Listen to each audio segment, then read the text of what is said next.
Welcome to What Has My Attention, and this is John Beethan, and infertility has my attention. This episode was recorded in early September 2022. The last episode released, How Trust Builds Business, was released in November of 2022. So what happened since November 2022, and why the pause? Well, I've had some health issues and decided to focus on taking care of myself as much as possible while still taking care of clients. And I'm just now getting back closer to 100% or more of myself. A lot has happened in the last few years since early 2020, and I hope you're well and taking good care of yourself and those you care about. We do have several shows in the can. Those include Destigmatizing Neurodivergent in the Workplace with Jamie Martin and Heather Wagner, Championing Your Boundaries with Nicole Guberman, and that episode was originally titled Champion Your Boundaries in 2022, but that deadline passed, and How to Hack Your People, Helping Others Navigate Change with Deborah Gilboa and Patricia Ciano. And now, a conversation about infertility. Welcome, everyone. And I really wanted to give a special welcome to Jamie Martin and an associate of hers, Christie Huber. And, I want to let everybody know before I let them introduce themselves that, basically this channel is really about elevating women's voices to be heard, and specifically women in strong leadership. That would be these two, quite frankly. And so I asked Jamie to bring somebody else on because she wanted to come back on. You can cruise through whathasmyattention.com and see she's been on twice before. You can just do a search from the episode page and she'll pop right up. But I asked her to, bring somebody on and have a conversation with this person about a topic that you want to talk about. It's not my agenda, it's yours. So you both landed on infertility. And I am really, really proud to present you both. And so just give us a little idea, just a short idea about who you are. Sure. I'll go first.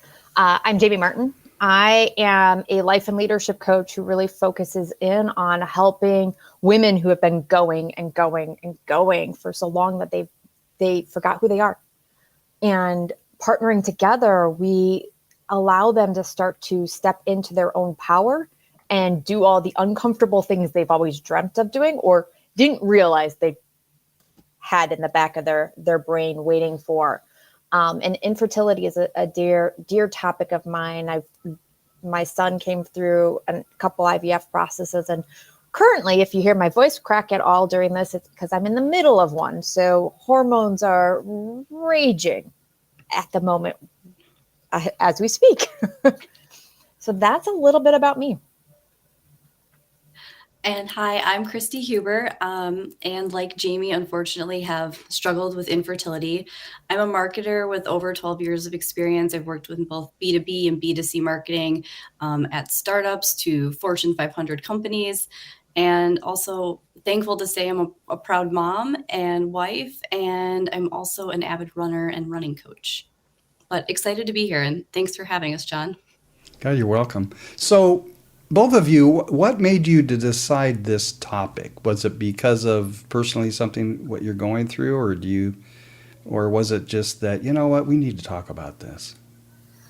Well, for me, one thing that I know is that when I was going through the first part of infertility, it was such a silent journey. And I intentionally opened up to people about it because I was looking for support.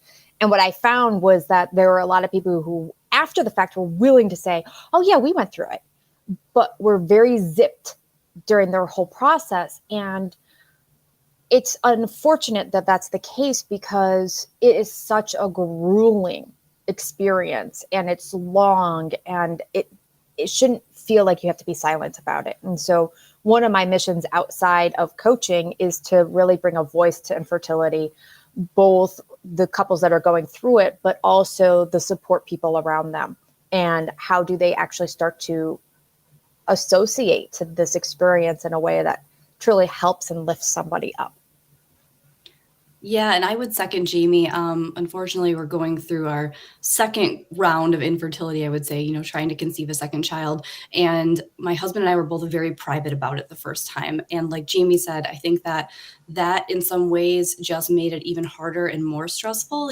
You can only get the support that you reach out and seek. So I think on our current journey, I've been a little bit more public about it, not extremely, but at the same time, I'm finding it's been a much less stressful experience. And I just think that talking about it really, really helps. Yeah. Christie, for you, what would you say was the biggest thing that like supported you when you were going through it? In terms of at work, it was having at least one trusted coworker that I knew that I could confide in. And if I was having a really rough day, just someone there to lift me up. And then honestly, same in my personal life, trying to find those one or two people that that you can call. And unfortunately, when you're really, really private about it and you don't have those people, it's rough and it can start to feel really isolating. So I think that's what I would say. Yeah, definitely. I would say I just remember this one day I had about I had about 4 or 5 people at the office who knew. And one day I heard that my brother and sister-in-law were pregnant, and we had just gotten another notice that we weren't pregnant, and I'm bawling at my desk. And the one friend who knew, she came in and she's like, "Oh, we're getting you out of here." And she took me for a walk and she just let me cry and just let me cry. And it was, I think the hard part with being in the corporate world when you're going through this is having that person or people where you're like, whew, you're hearing all of this during the day. Yeah, well, I would completely agree. And having that person too, like, you made me think of a situation where we used to have a lot of baby showers in our office.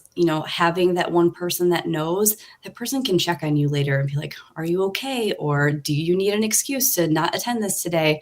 And it can make the world of difference. Oh yeah. I remember my therapist saying to me, say no to all baby showers. Just don't go. Say no to Mother's Day. Do not go. Like, just lay it out for people so they know. One thing that I know, and I run into this with support people, Christie, is that most people don't understand infertility. How would you describe it? Yeah, I think about it how we all have different friends and different coworkers that are great at different things. And it's taken me kind of, years to figure out actually which friends and family members I can rely on best in terms of infertility. And you do find those people. So I shy away from talking about it to people that I know either just don't understand it or don't want to try to understand it. But the people in my life who have asked me questions, checked up on me. I even have a friend who, I feel like she's done her own research for me and she's curious. And I think those are the people that you really need to rely on. Yeah, definitely. I love that there's somebody who's curious about it in your space. For me, what I noticed is that I have one friend who's a nurse. So she doesn't know a ton about infertility, but she knew enough for me to be like, hey, so the shot I have to take, what am I doing? How do I do this? And she would be there for it. But also she ended up taking it on herself to learn more about infertility and what we were going through. And it's so nice because I felt like everybody else I had to educate, and I was being educated at the same time. And so it was so hard to be like, well, this is why. And then be asked another question. You're like, I don't know. I'm not the doctor. I'm just following through on the orders. I would agree. And I would say too that I'm glad that I've taken the time to educate some close family members and friends, because then I think they've been able to be a better rock of support and empathize a little bit more, where sometimes I think that people just really don't know. They don't know the time, the resources, the energy that it takes, and the number of appointments, the amount of medication they're on, that you're on. And I think that it's just that lack of knowledge of the process that sometimes makes people, be potentially a little bit more dismissive, or act like it's not that big of a deal. Yeah. Well, and it's interesting too, because it's actually a short period of time that you're on the most intense drugs. So I'm in the middle of it right now. I started 4 days ago, and whew, like I said earlier, if I crack up, it's because the hormones are all over. But I'll probably only be on it for another week. But this short period of time is so intense, so emotional, and the lead up to it is scary. You know, I looked at my husband on on Sunday. I said, I'm scared. Couldn't tell you what this fear was about, but it's just like, oh, I'm scared to do this again. Yeah, just like the anticipation of knowing what you're about to go through again. And I feel like in my situation, like there's pros and cons to having been through it before, because like the very first time you do it, like if somebody's listening to this podcast and they're just starting their infertility journey, you know, in a way, I almost think one of those first rounds is easier because you don't know what you're in for. But then, you know, sometimes the second and third, you know what you're about to encounter. And I think that that's where having that support in your life, or I think everyone handles it differently. Some people like to just go full steam ahead and try to continue to do the things that they normally do. And other times you might want to decline all invites and just lay low for a while. I think I've approached it both ways, to be honest. Yeah, I know. I definitely have. I've definitely done the all in and then the oof, I'm done. I'm going to check out of the world for a period of time. The last time I actually had COVID, we were in the middle of, and this is, I think it's an important topic to have right now, is that, you know, with COVID and everything being more relaxed. I don't know what the right word is, but we don't realize what that impact can do to somebody else. And my husband and I we were pretty much shut down other than taking my son to gymnastics class or to the library. All three of us got sick with COVID and ended up, had 2 weeks worth of medicine. And this 2 weeks was a full waste because we couldn't actually do anything after that. So I went through all of the medicine, all of the drugs, all the ups and downs with COVID at the same time. And so it's just kind of a call out to say, you know, we as a society need to have a little bit more empathy for the people who cannot go and just live life again. Yeah, definitely. I would completely agree. It has caused me to be a lot more cautious. There's been things that I've had to decline. There's been work travel that I've had to decline due to the same exact problem of you're investing so much time, resources into the medication, into the treatment, that the last thing you need is unfortunately to get COVID. And I'm so sorry to hear that you went through that. Let me just say, taking shots with COVID, I'm still like in trauma mode, because your body is so much more sensitive. I didn't realize it until this round right now, but wow, was I sensitive to my whole body. Even the phlebotomist was like, Jamie, you never cringe. What's going on with you? And it didn't occur to me until this time where I was like, COVID had to have been doing enough to my body that I was, yeah, don't poke me again. Don't poke me. No, I agree. I can't even imagine. On that topic, I think, you know, one of the only pros or silver linings to COVID in my situation anyways, and maybe for some others would relate, is that I have found that now I am working from home. Whereas the first time I dealt with infertility, I was in an office space, and I can say this time it is so much less stressful, just not having to rush to so many appointments and then back to the office. But again, that's one of the only pros of the situation. Well, how do you think, like, kind of going off of that, how did infertility impact your work and your husband's work life? That is such a great question. I was actually asking his take on it, and I mean, he agreed that like we were both much more private with it the first time around, so 4 years or so ago, and this time we've been a little bit more open about it, and that has made it easier.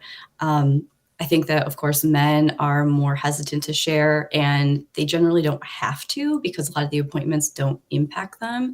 He's only probably shared with a couple, you know, trusted people. But like you said, then that's when people come out of the woodwork saying like, oh, me too. I've also been through this. And even he has found that. I feel like he's, you know, been to business dinners or in meetings where somehow it's come up. Maybe the other person's mentioned it or he has. And just knowing you're not alone is really, really helpful, both, you know, personally and in your work life.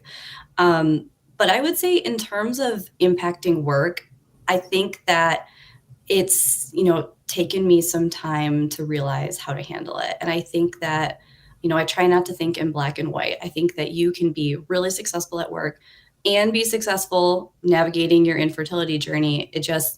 You really have to prioritize and figure out in your mind, how to look at it. So I think the first time I went through it, I was just trying to do too many things at once. I was trying to never miss a meeting, never reschedule something, and I didn't want anyone to know. Obviously, that route, that approach did not work very well for me. This time around, I was honest with a few people that I work with, let them know what was going on. And, not to say that I prioritize infertility first, but in a sense, like those doctor's appointments and those early morning blood work and lab appointments, they do have to come first. But then I try to get that out of the way and then move on with my workday. And I have found that in a way, if approached correctly, work can really be a great distraction because it is something that you have more control over. And, you can still celebrate the wins in the meantime that you're having at work as a successful leader. And, unfortunately, infertility, it really can be life limiting, and you can have some times where you're just feeling really down and depressed. But sometimes I do lean on work to remind myself, like, okay, there are still some really great things going on in my life, and I need to still focus and celebrate those. Yeah. Well, off of that, how did you actually manage lifting yourself up when work itself was part of the thing that was weighing you down? Let's be frank, that happens a lot. That is true. When both things are going well, then that's another story. I am very thankful that the company that I work at right now has unlimited PTO and offers several mental recharge days throughout the year. And I know, Jamie, you and I have talked about this before. I can't stress enough that, like, if you're looking into a next career move or a new job, I think looking at benefits like those is actually really, really important because I have found it super helpful. I tend to not take enough days off, but I can say that I have taken a day off during this infertility journey where I really needed it. And sometimes you do just need to recharge before you can be the best version of yourself again. Yeah, definitely. And I love thinking about, if we're, kind of pivoting to the financial piece of this, because I don't think, everybody knows generally they have this vague idea infertility is expensive. And yet there are places where it's super supported and benefits are great. Illinois, you and I were talking about this the other day. I can't believe I'm saying this, but I'm super grateful for being in Illinois because Illinois is one of 12 states. I think it's 12 that actually require employers of certain sizes to provide 4 IVF cycles, which is incredible. It doesn't sound like a lot, but that's really almost a whole year worth because the time between cycles, we think we have 12 months, but when it comes to IVF, it's actually a cycle can take anywhere between 6 to 8 weeks. And so you're pretty much like at every quarter being able to do it. And so it's important if you're looking for a job to know, hey, this is what the law requires in this state, and asking for those benefit packages. Yeah, I would agree. I was actually looking up some stats before this and found that 33% of Americans are now saying they've turned to fertility treatments or know someone who has. So I would just say I would really recommend digging deep into the fertility benefits a company offers before accepting a new role. I know that it can be an awkward question to ask, but there's some different ways that you can word it. So that it's, not quite as blatant what you're asking about, but at the same time, you do need to know. And I know that most people don't think like this, but like, if you're a woman and you're thinking about, having a child, freezing your eggs, any of those considerations, it's something that you really should consider, along with finding out what the maternity and paternity leave coverage is. But, along that financial route that we're talking about, I wish that employers would think long and hard about the fertility coverage that they offer within their insurance benefits, because, it's so important to such a large number of people at this point. And I think also that companies that are trying to say that they embrace diversity and inclusion, if they're not providing the support and covering this, then they really aren't embracing diversity and inclusion, because this is a topic that is including a lot of people at this point. Yeah, I love that. I got chills by hearing that, because it's so true. And, to look at it from that bigger picture of saying, hey, it's not just, us in a heterosexual relationship, but people who are same sex and want to have a family, and how they go about it. And they, somebody in that couple might want to experience, the pregnancy themselves, or they might have a surrogate, and how does a company actually support that? The other piece too is understanding as an employer. I think it's so critical to understand what truly the finances are that you're offering, because the thing that my husband and I hit up against is that the way that our account is our benefit is that we have a drug allotment, and then we also have a procedure allotment. Well, the drug allotment is only $1,000. I'm going to let that sink in there for you, Christie. For those of you, go ahead. I was going to say, which is just a drop in the bucket of what you ultimately need, unfortunately. Right. Yeah, we got quoted for one cycle. It was close to $30,000. And we wiped out that $1,000 immediately. Whereas the procedural cost, yes, it's still high, but some states and some providers aren't as high as the drugs are. And so it's important to understand the logistics of what's going on in terms of what does it look like to truly embrace and support couples in their fertility journey, and through their whole parenthood journey. And how does that show up so that you can ease it? Because the thing that I noticed is during my last IVF cycle, we were with Illinois Insurance, and I couldn't tell you how much we spent. No idea, because it was so beautifully covered, and it actually relieved a whole pressure. So now I was able to actually function a little bit better at work, because I wasn't sitting there going, how are we going to pay for this? What are we going to do? Like nitpicking. And it was, having that was actually a gift. And once I left that company and had my son, I actually sent the CEO a note later, and I said, I just want to thank you. Thank you for being able to provide that type of coverage for us, because that was such a huge gift. That's great that you did that, because I hope that employers do know that, like, when they can provide that, how meaningful it is, because it's so stressful. Another thing that I was looking up was saying that there is such a large majority of people that are saying that they have symptoms of depression and anxiety when going through infertility. And I agree with you that if that is one burden that can be taken off of us, it makes a huge, huge difference. And I guess the other thing I would say is that, like, the mental health toll is much greater than many people realize. But if companies can, on the other side of it, I think that, say you are a leader listening to this and thinking about supporting your employees, like, regardless of what the company can do insurance wise, I think providing the flexibility and, time off needed is also super, super helpful and really valuable. And I've thanked people that I've worked for and with in a similar way, because I recognize that it's taking time out of the day, but it's something that's really important. Yeah. Well, and it's interesting too, because I think, we often talk about it from the female side.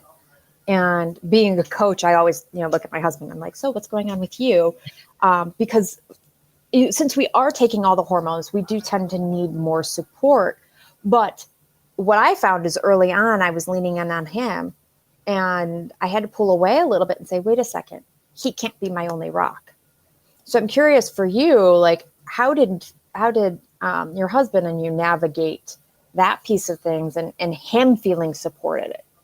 That's a great point. I would agree with you that I needed to make sure that he wasn't my only rock. And I feel like the first time that we navigated this, that is the way that I approached it. But he was struggling too. It's really hard for both people.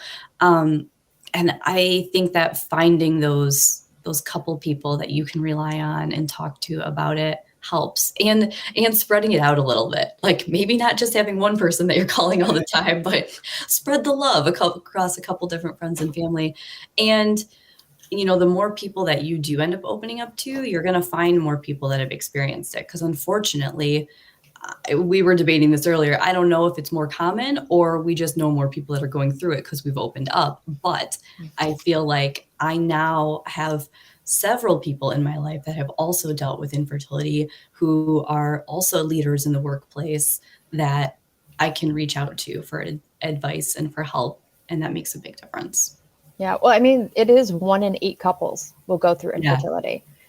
So there is that element that it's, and the number changes. Like I think over the last 2 years, it started shifting to maybe being 1 in 7. So it's not a surprise that we're seeing more and more of this.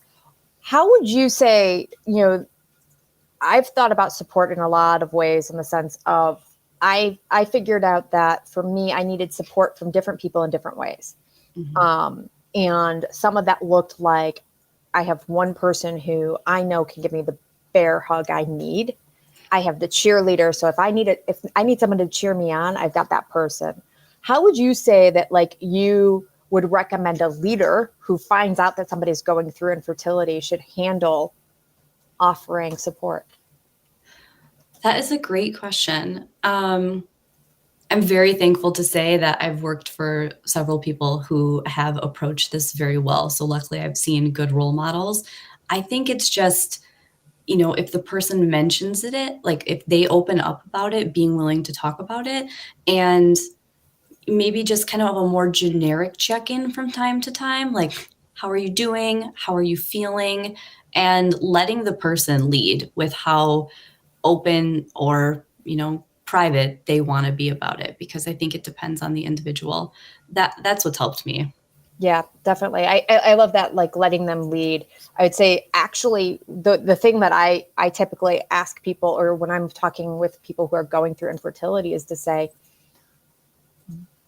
or I backtrack that. My brain just went into the, shortcut. When people ask me how to handle support, both from I know somebody who's going through this, what do I do? And I always say, ask them, what do you need?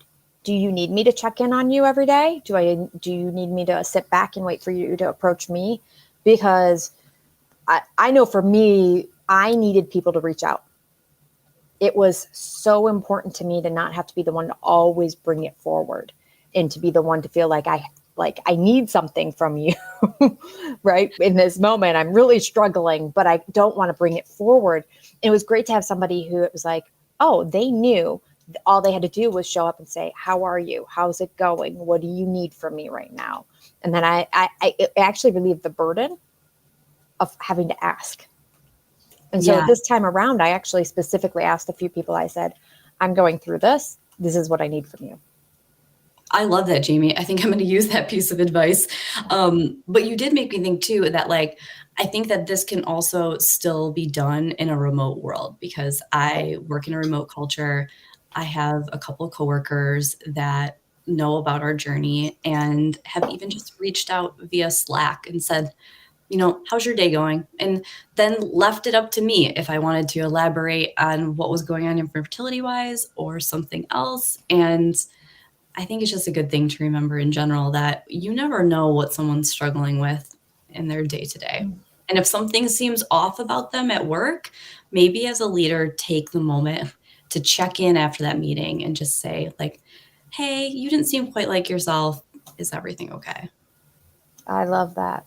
The check-in, the see what's going on. And this is going beyond even just talking about infertility. Infertility is just a conduit for that. But we can think about all of the things that people are going through. And, somebody asked me the other day what my philosophy in coaching was. And I said, it's holistic, because when we work on our personal lives, we're working on our professional lives. The things that impact our personal lives impact our professional, and vice versa.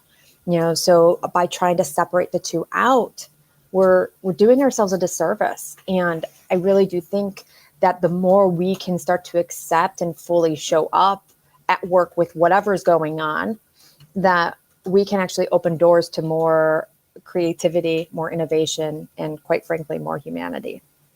Yeah, definitely. I think that going through this has made me much more empathetic as a leader and a coworker to what people have going on in their personal lives. And like, it's true now more than ever that, like you said, we're showing up to work as our whole selves, a lot of us, especially in a remote environment. And I think that there's actually a lot of pros to that.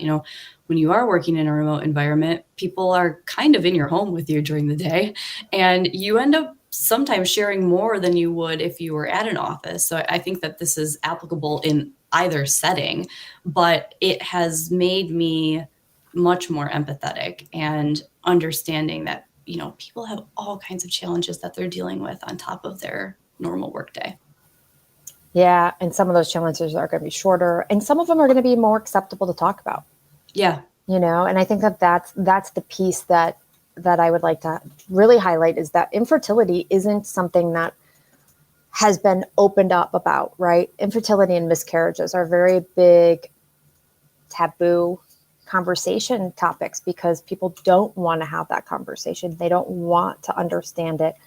And the more we can talk about it, the more we can actually create the support structure people need to navigate it. Just imagine if people who are going through cancer didn't say a word and had to show up at work every day in that same place. And now I'm not saying that cancer and infertility are equal struggles. I'm not saying that at all. But you can see that it's a little easier. I would say it's a little easier to have that conversation with your boss when it's as severe as cancer is than it is to say, I'm going through this thing over here to create a family, which I think you and I talked about this too, is that struggle of how much do you want to tip your hand that you're going to be creating a family, and the stigma around, especially as women, what happens once you have a child. Yeah, I still have a challenge with that one and a struggle, because I think that once you open up and share that you are going through infertility, then in the back of my mind has always been like, okay, well, is my leadership going to think then like, oh, well, I need to plan for her to be on maternity leave in a couple months, and how is that going to impact my potential upward mobility at the company? I've had to really push down that thought, fear, and anxiety, and try to believe the best in people and believe that, no one would actually take that into their thought process. And I think that that's where I've just relied on my work showing proof for itself and reminding myself that like I'm bringing my very best version of myself to work 95% of the time. That other 5% might be on days where there's some infertility issues going on, but that my work speaks for itself, and that, someone, a good leader, a good employer would not, penalize me for that in any sort of way. And if they did, then maybe that's not a company I should be working at. So I've decided the risk of sharing is worth the reward of potentially having more support. Yeah. What do you think was, kind of going off of the risk of sharing, what do you think is the thing that actually infertility gave you as a leader yourself, outside of empathy? Because we talked about empathy already a little bit. Yeah, that's a great question, Jamie, and I can't wait to hear your answer too. But I would say resiliency and mental toughness. I mean, I think that those are two topics that people have talked a lot about during the pandemic as a whole. But when I really think about going through infertility, it's just made me a tougher, stronger person and a better leader. And that, sometimes also you have to laugh about it to get through it. I think even just the topic of this podcast, like when I find out that somebody is struggling with infertility in silence now, it makes me really sad, because I think that the more you can talk about it, it's helpful, and you find other people to talk to that are going through something similar or something different, but they understand. And sadly to say, is like it's kind of cliche, but like the journey makes you stronger. Yeah, for sure. I would say for me, and I love that the resilience piece, because it really does resonate in that sense of like, I mean, I told my husband this morning, it's like, I can't do this. I can't do this. I can't do this again. And those are the thoughts that are going through my head right now, right? Like, I can't make this happen. I just want to curl up and, I'm running a business and I want to curl up on the couch and do nothing until this is over. But I can't do that. So that muscle of resilience and how you actually build it is so critical. And that's one of the things that when I think about as a coach, I think about how we start to build those muscles before we need it. And unfortunately, resilience is often one of those things where it's thrust upon us, right? But the lesson I really took that I think was so critical for me in stepping in even further into my leadership was surrender. I spent a year really practicing what surrender looks like, because as an engineer and a product manager, I wanted to control everything, right? So I wanted everything to be nice and lined up, and this is how you do things, and this is the process you follow. But with infertility, I really did two things. One being I chose not to get into the science of it, because I knew that was going to be a boundary that was going to drive me crazy. If I knew every hormone level and chart, because I'm a charter, I'm a spreadsheet person, I would have charted all of it. And I chose intentionally to step back from that, because I was like, that's going to drive me crazy. I'm going to research the living daylights out of this, and then I'm going to question my doctor. And I wanted to be in partnership with her. I wanted to question for the right reasons, not because I had doubt.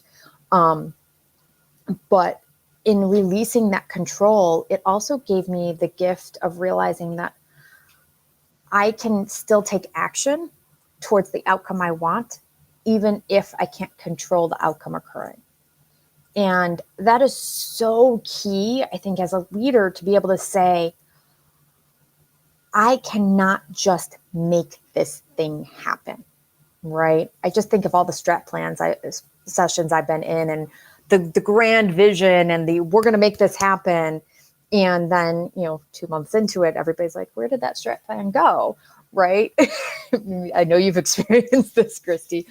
And it's one of those where it's like, okay, so how do we take the steps forward and still let go of where the outcome is? Because the outcome that we're driving towards may not be the right one for us. And if we only look in that one direction, then the opportunity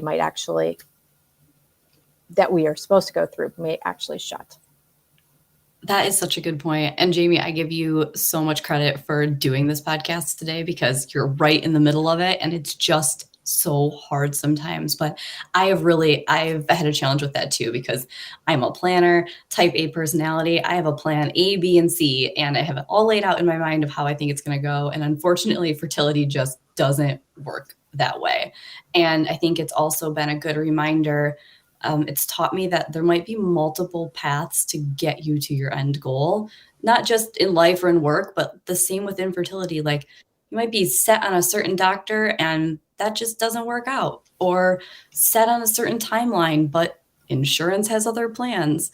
Or, just thinking about different family types and different family scenarios when you talk to people, like, adoption, egg freezing, donors. Like, there are just so many different routes to the path that you're trying to get to. And I agree. That's something else that I think I've learned through the process too. Yeah. And I would even say too, and because I've been thinking about this a lot, is the unfortunate occurrence where it doesn't work. Because I do know people who they've gone through it and it didn't work. They didn't end up with a child, but the gifts at the end can still show you where you're supposed to be, and who you're supposed to grow into, and what is it about motherhood or fatherhood or parenthood, however you want to look at it, that really appeals to you. And you can still create that and still be intentional around how that shows up in your life, and That's one of the things that for me, before we ended up pregnant with my son, I really had to work on was whew, what if I'm not a mom? What would it look like, to not be mother in that way? And I saw there was a lot of different opportunities that I could still show up and use that part of me. Granted, all of my older coworkers would have been like, Jamie, you not as a mom is a crazy talk, because they laughed that every time a child came into the office, they were like, your ovaries just jumped out of your body. They were like, my turn. That is so true, to kind of think of these other potential options. And no, I mean, unfortunately, I've heard that too. And you see people that end up taking a different path to what it meant to them to build a family or be a mother or be a father. And it might not have been what they initially planned, but they found something that fulfilled them. And I think another thing that, going through it in terms of what I have gained from it is I feel like I am a very grateful and present parent. Not to say that other people are not, but I don't take a moment for granted. And I know that that's hard to do. And, there's toddler tantrums and bad days, but it was a journey to get here. And I'm just a very thankful parent. Yeah. I'm curious because I'm currently, because I'm going through the infertility process, it has been very hard also being parent at this point, because he's, who knows, maybe the hormones are rubbing off on him, but he has been cranky all week long. And just with me, grandmas, beautiful people, babysitters, beautiful people. Mom, I don't like you. Yeah, no, I can feel that. I feel like, unfortunately, they can feel our energy. And I noticed that in the last round that we went through, that I felt like she was kind of clingy, but I think it was because I was kind of clingy to her. Like, I don't know. I think there's like a magnetic force between mother and child. And probably the same when you're going through rounds before having kids, like with you and your spouse, that you just feed off each other's energy. But yeah, there's a different challenge of going through infertility when you do have one child. I think that, talking about, I guess, primary infertility and then secondary infertility, it is different. I wouldn't say better or worse, but it is a different experience. Yeah, it is. I read somebody saying that, sometimes you feel guilty going through it again because you feel like you're selfish for actually wanting another child. And I was like, I feel that. I can feel that space of, ooh, am I just being selfish to try for more? Yeah. And yet I take the step back and I look at my son and I'm like, you are not going to be an only child. That's a disservice to him. I think I would say this to someone who is just going through it or going through it for another time. Like, in my personal experience, I wanted to at least try and know that I tried. And I would agree, though, I've had some of that, guilt of like, we should just be thankful for what we have and just move on. But we decided it was worth a shot again. And same for someone going through it the first time. And kind of like you said earlier, I think even if you go through it and it doesn't work, at least at the end of the day, you tried, and you might end up finding throughout that journey a different path that really is the way that you should be going. Yeah, definitely. Because you mentioned it earlier, and it's probably a good thing to kind of lay out for people, is that infertility isn't just IVF. It can be, you can have monitoring where you're doing the natural process, or as my doctors like to say, natural relations. But they're monitoring you. So they're saying, you go now. Or you can do natural with trigger shots, and you can do IUIs, which is basically artificial insemination. You can do, there's another type that I just learned about recently. I think it's ART, but I don't remember what the acronym is. And then you can do, infertility, where it's you two together. So you create the embryo as a couple, or you can have a surrogate for both the sperm or the embryo or the eggs. You can also have a surrogate for the embryo. You can actually have an embryo donated to you. And then you can get into adoption and you can have surrogacy. So there's a lot in this journey, and everybody, even though it seems like it's very scientific, I feel like everybody I've talked to has had a very different experience of how that journey's unfolded for them, and even what their doctors have said. Yeah, I agree. And I think that if you're new to the journey, just starting out, you might think that IVF is the only option. And I remember feeling very afraid because I think it just sounds like such a scary term and such a big process. But I remember thinking, like, going through it, like, okay, this isn't actually as bad as I thought it would be. Like, I can do this. And it's just taking it one day at a time, one step at a time, and then asking your doctor what the options are. And like you said, like, there are actually a lot of different things you can try before you even get to IVF. And then if you do IVF and it fails, again, there's a lot of other different things that you can try. So I think that sometimes we get into thinking that there's just only one way, and there's multiple, thankfully. Yeah. Well, and I know, like what you said just hit something for me, is that for my first journey, it took us a really long time to get to IVF because I do terrible with hormones. I go straight into a depression. And even with the progesterone, the first time we took it, I was just like, I called the doctor and I was like, I can't do this. Dragging myself. And I just remember so clearly this one point where my husband and I were meeting with the doctor, and she was sitting with us going through all of our options. And I don't remember the conversation. I was so overwhelmed and in such a mental health state that I couldn't be present for it. And my husband and her both agreed. They were like, well, we're not going to do IVF until, you have gone on antidepressant, because they just knew. And I knew it too. Like, I knew it at that point, but I wasn't cognizant enough to truly like get over that hump. And when we left, I was like, thank you for both of you for kind of leading us to that place, because I was at a standstill. I just couldn't process anymore. I couldn't take in and make decisions for myself at that point. And it was so critical to move forward. And so I did want to highlight that, because you can get into a very depressive state during this process. And it's important to, as somebody who's going through it, acknowledge it, get supported, and be okay with navigating it however you need to.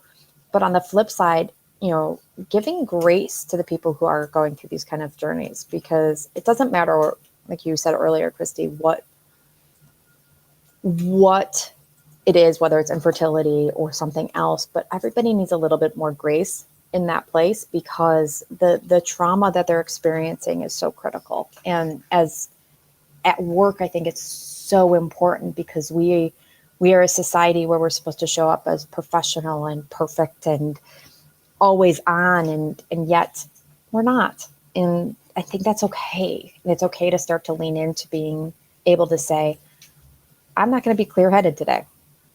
Sorry. I'm going to do the best I can and show up 100% the way I can today.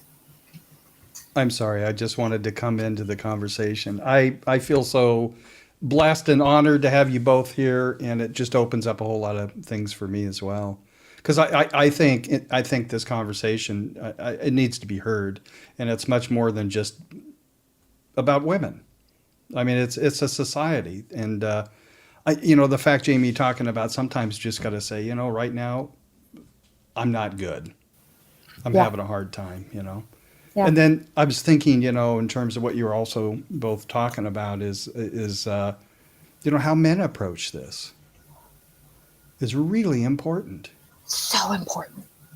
Yeah. I mean, I looked at my husband and I kept saying, who's your support? Who's your support? Who's your support? Mm-hmm. And he's sitting right next to me, and he's probably going to smack me upside the head. And he was like, I don't know. And I was like, you need somebody. Yeah. And I think that that's the hard part, is that for women, even though Christie and I both talked about how hard it was to open up, mm-hmm. It's a little easier. But for guys, there's a harder boundary. I don't know. I mean, John, you might be able to point to it better than I can, but like, there's something about that process of opening up in this way that is difficult.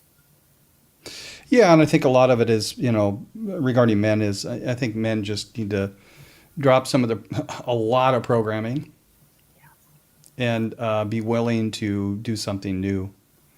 As they say in the Southwest, walk in another person's moccasins. Yeah. Yeah. And I I think love that.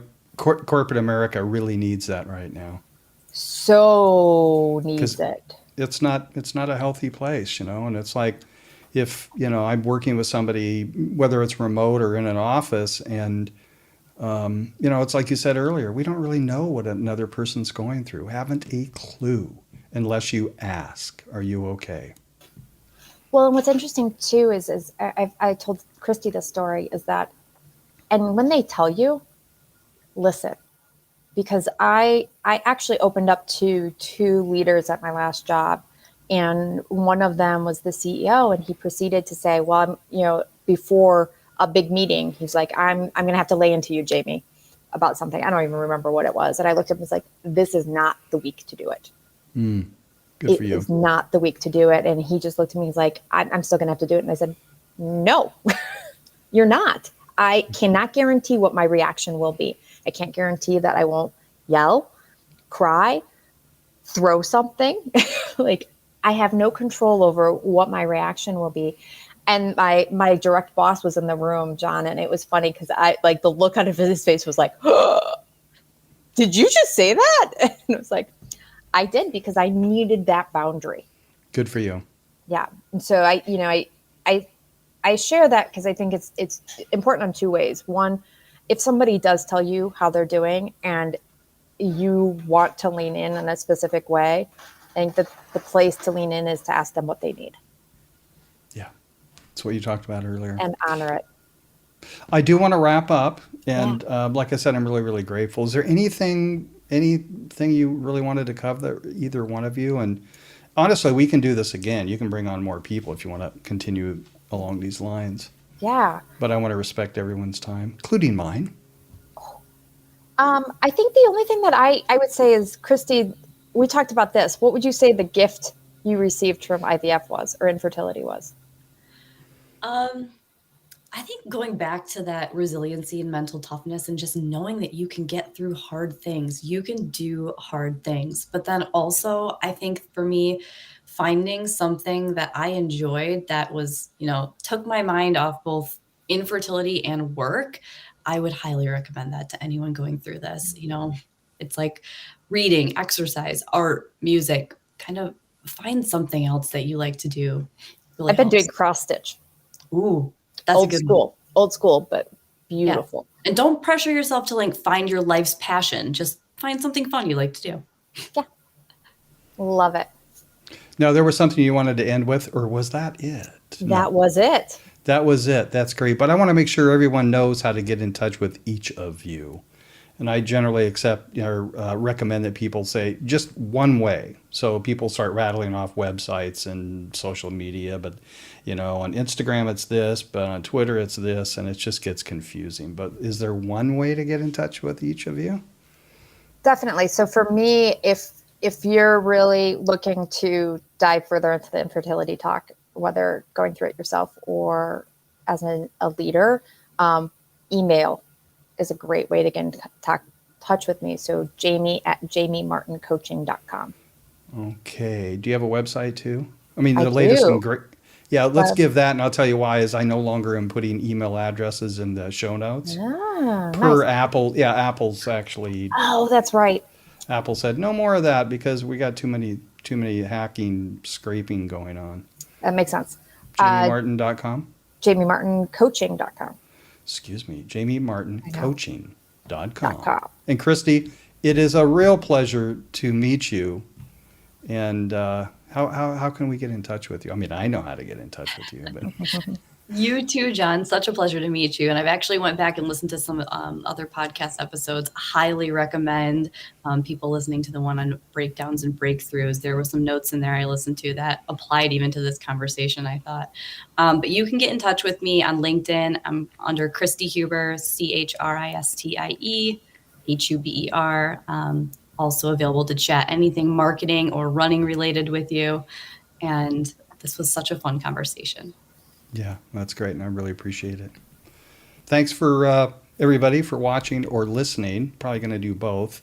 And you can always get a hold of me at whathasmyattention.com, which is sponsored by the podcast company Imagine Podcasting, because you have something of value to say.